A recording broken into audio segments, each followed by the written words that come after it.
Hi, my name is Anthony Smith, and this is my presentation on the town of Cassville for U.S. history. Cassville was set in Cass County, Georgia, and officially established in July 1833. At that time, Cassville was known as the focus and development of innovation throughout Northwest Georgia. Many people don't know about Cassville nowadays because of its short but impactful time as a thriving town.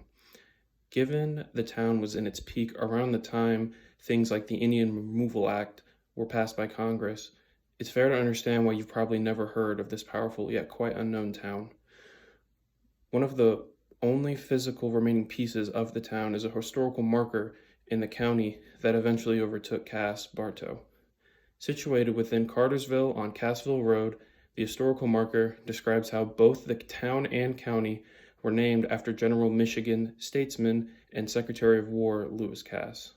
The marker also states how, as quickly as the town rose to fame, it fell as hard and as fast, with the town and county being renamed and then eventually burned down by the 5th Ohio Regiment on November 5th, 1864. After the destruction of the town left just 3 houses and churches standing, there was never an attempt to rebuild the town again. But aside from the overlook of the town, let's talk about the greatness it achieved in its time.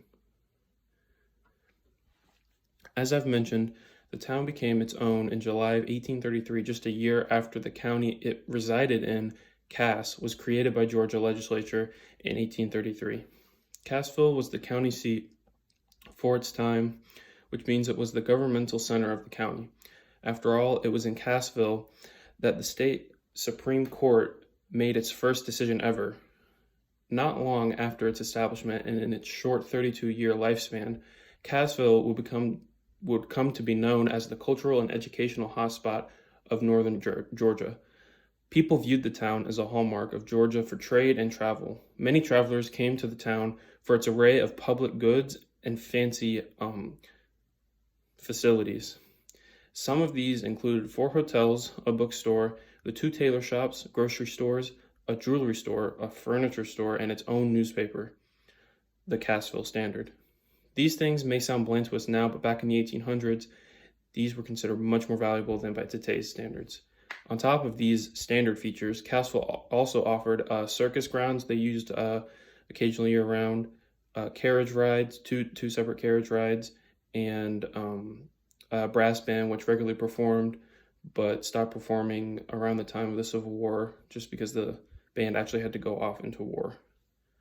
Along with these booming businesses in the town, there were also 2 pristine colleges, the Cassville Female College and the Cherokee Baptist Male College. They were both designed with brick exteriors and very beautiful campuses. There were no dormitories at the university, but they both offered various subject matters in studies such as geography, Latin, music, and botany, as well as school perks like a library and large rooms for their literary societies. Even if you weren't a traveler or a stagecoach visitor, the homes within Cassville were said to have been very, very nice. Due to the state-owned Western and Atlantic Railroads, though, which were a mere 2 miles from Cassville, the town lost some of its shine into the mid-1840s. That said, the town remained noteworthy for its attributes and maintained a population of roughly 1,300 people by 1860. The following year, in 1861, though, the county of Cass would come to be renamed as Bartow in memory of Francis S. Bartow, who died in the First Battle of Manassas. Along with this, Cassville would be renamed to Manassas. In just 3 years after the county and town's renaming, it would meet its untimely end. Although it is said that within Cassville's limits, there wasn't much fighting to be had when it fell, it is disputed whether William T. Sherman's troops had ample interactions with Cassville forces. But in any case, on November 5th, 1864, the 5th Ohio Regiment of the Federal Army was ordered that not a house be left within the limits of the incorporation except for the churches, per Sherman himself. While actions like this are devastating and effectively ended the town's run, the entire ordeal happened quite quickly and didn't kill or harm too many folks within the town. All that remained after the burning were 3 churches, which still stand today, and 3 homes, which were spared for various reasons and theories. And one interesting theory involves the escape of a clerk of the court who's named Mr. Tom Word. And it said that when he learned of the town's meaning to be burned down, he escaped in his buggy, and then some of the town's records kept by the courthouse he took with him right before the courthouse burned down. And this is why we still have some of Cassville's records today in Cartersville.